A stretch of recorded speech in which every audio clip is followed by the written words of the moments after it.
Noveno grado.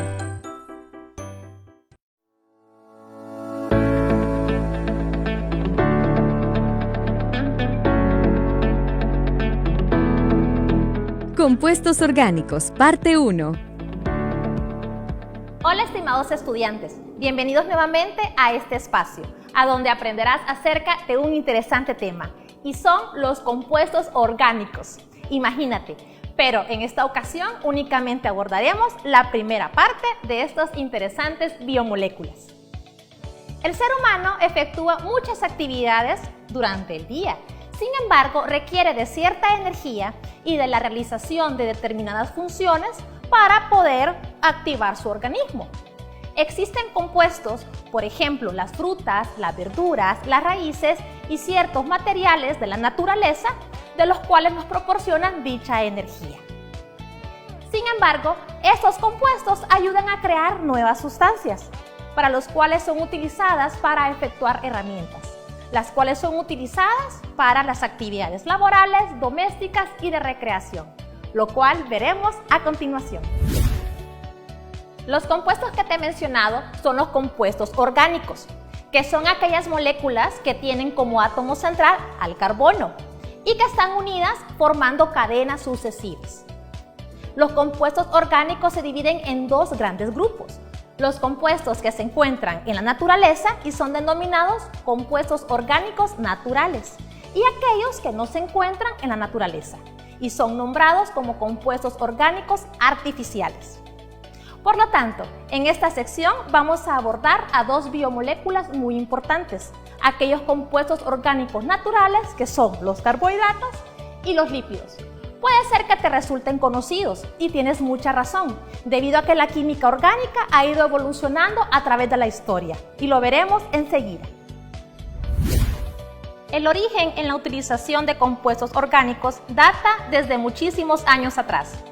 La púrpura de Tiro, también conocida como púrpura real o imperial, es un colorante que fue utilizada por los antiguos fenicios hacia el año 1600 a.C., proveniente de la mucosidad de los caracoles marinos Murex brandaris.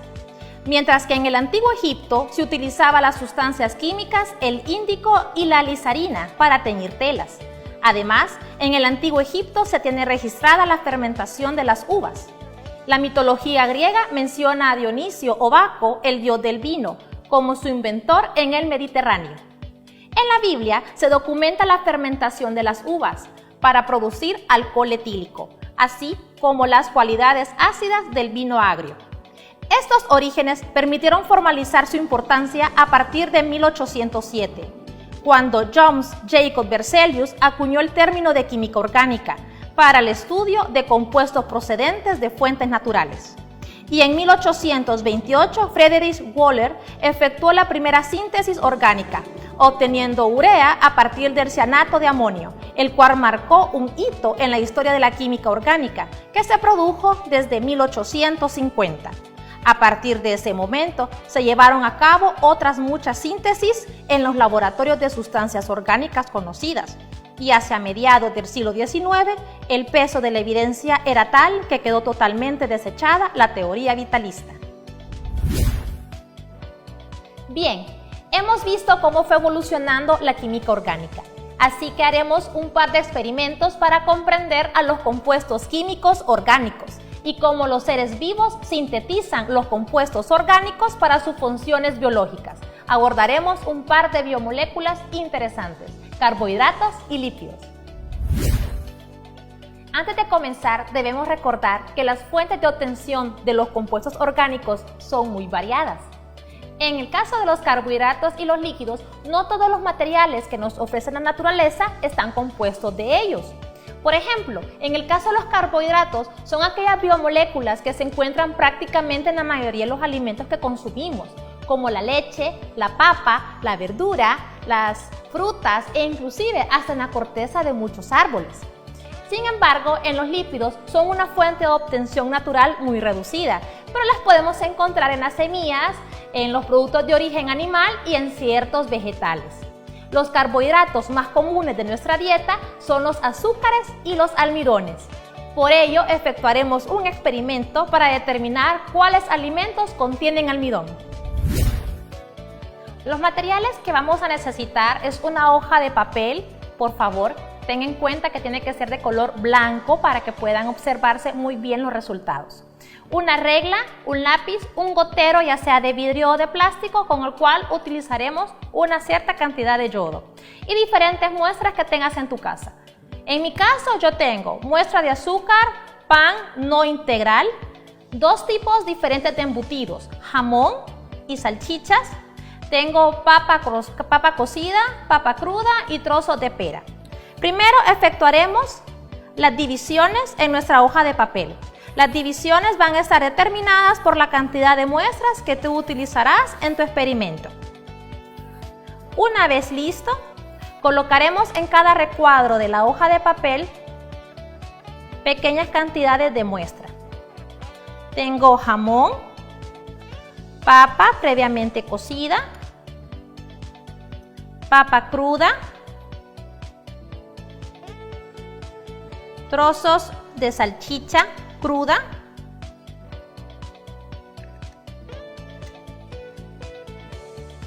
cantidad pequeña de pera, azúcar y pan corriente. Bien, ahora colocaremos una o dos gotas de yodo en cada uno de los pedacitos de los alimentos y veremos los resultados.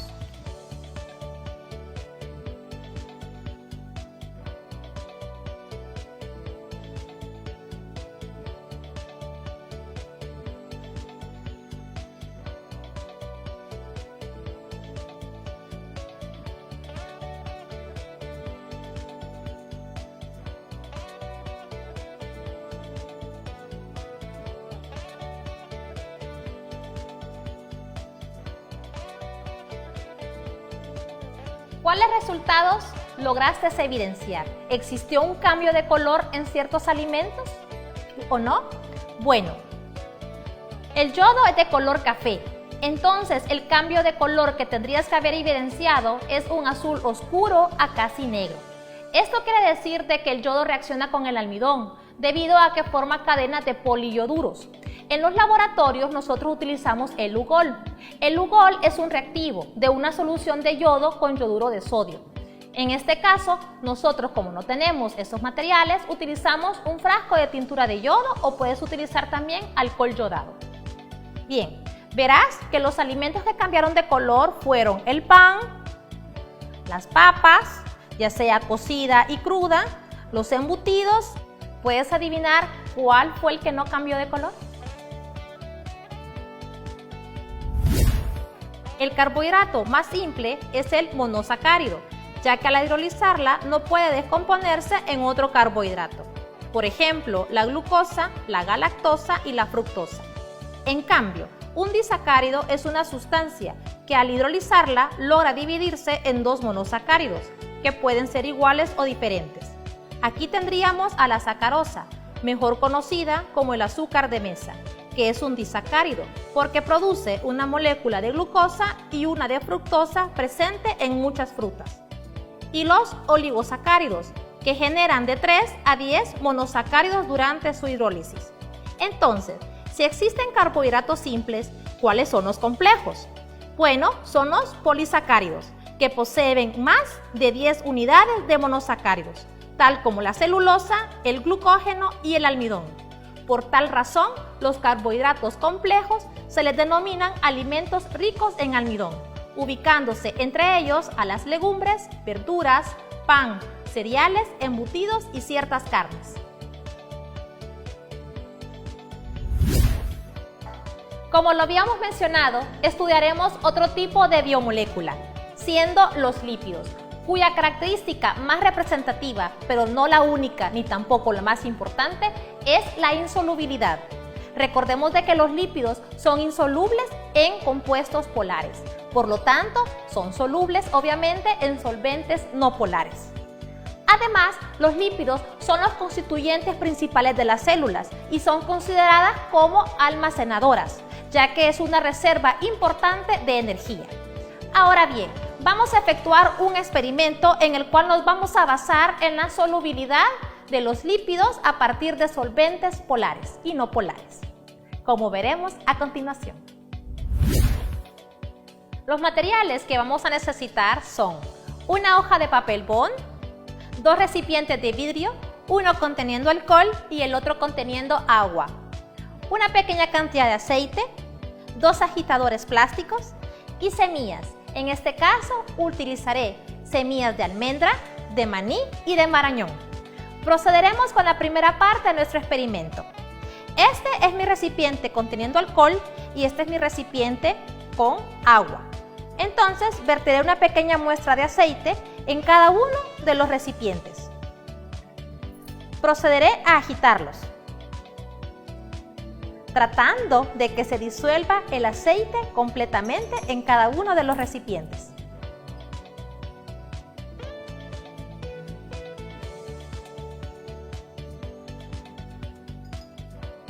Lo dejaré por un momento a un lado y los dejaré reposar. Observaremos en otro momento sus resultados. Ahora bien, la segunda parte del experimento consiste en utilizar una hoja de papel, puede ser de cualquier color, lo importante es que sea de un grosor delgado. Bien, ahora con mi dedo untaré un poquito de aceite en una parte del papel y en la otra parte utilizaré las semillas. Si te fijas, las he dividido en 2 partes y utilizaremos la parte interna. Empezaré con almendra. Voy a frotar fuertemente. Lo dejaré aquí para que te recuerdes que utilicé la almendra.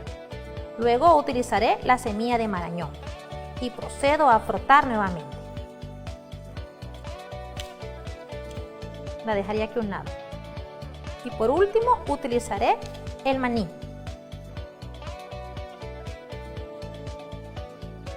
Lo dejaré aquí a un lado. Y veremos sus resultados frente a la luz. Como vistes, el aceite no se disolvió en el agua, debido a que el agua es un solvente polar y los lípidos no son solubles en solventes polares. Por tanto, el aceite sí pudo disolverse en el alcohol. Ahora bien, ¿qué pasó con la segunda prueba del experimento? Este se debe más que todo al índice de refracción, debido a que las semillas tienen un índice de refracción muy similar a la de las fibras del papel que las que tiene con el agua.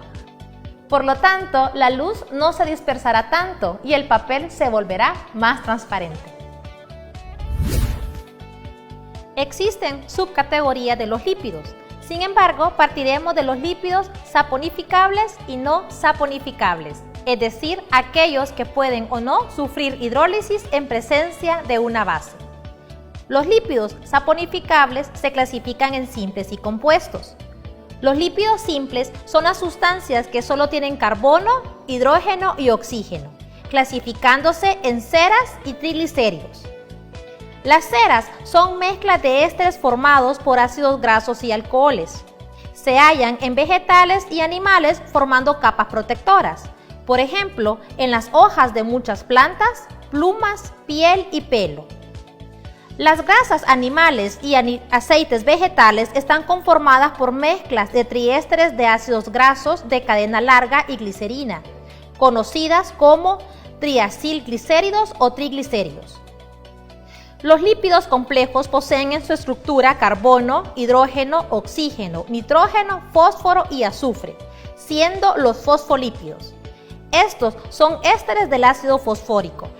Hay 2 clases de fosfolípidos: los fosfoglicéridos, que están relacionados con la glicerina y los aminoalcoholes, y los esfingolípidos, relacionados con la esfingosina, que es un aminoalcohol de cadena larga no saturada. En estos se ubican las esfingomielinas y los cerebrósidos, que son glucolípidos, o sea, lípidos con una unidad de azúcar, ya sea de glucosa o galactosa.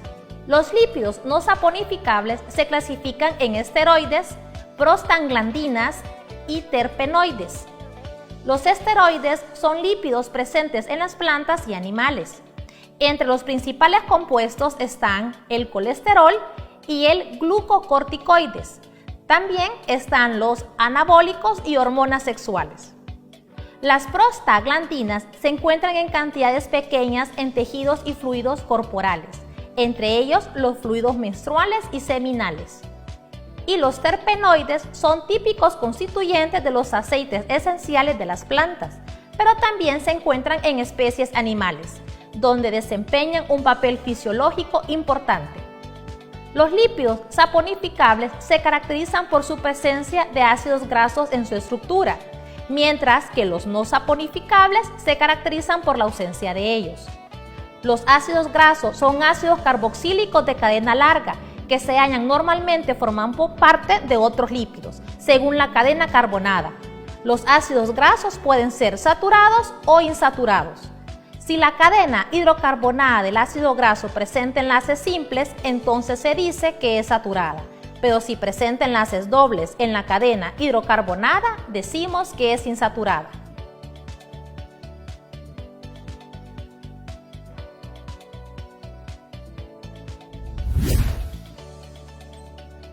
Bueno, hemos llegado al final de este capítulo. Espero que hayas aprendido muchísimo y puedas practicarlo en tu casa. Recuerda, lávate muy bien las manos y cúbrete la boca al toser y estornudar.